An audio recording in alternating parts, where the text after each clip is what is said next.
Vamos, gente, continuar falando sobre justiça. Eu quero falar hoje de um certo pastor, viu? Um determinado pastor. Porque, sabe, irmãos,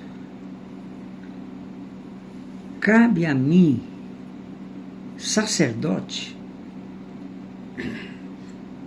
porque o pastor é um sacerdote, né? Cabe a mim, sacerdote, praticar a justiça todo dia. E se eu não fizer isso, o Senhor vai levantar alguém que está descrito aqui em Zacarias capítulo 11.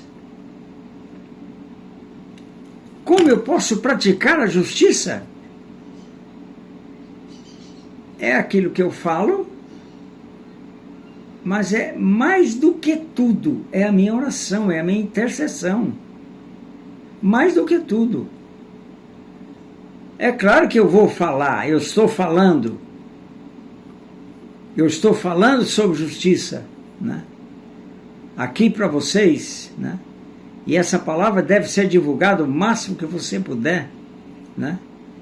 Então, eu estou falando e vou continuar falando sobre justiça, né? O Senhor me alertou agora, no dia 1º, porque esse site do Arrependimento Nacional estava um pouco abandonado, e o Senhor me repreendeu. Vá para o site que você criou, do Arrependimento Nacional.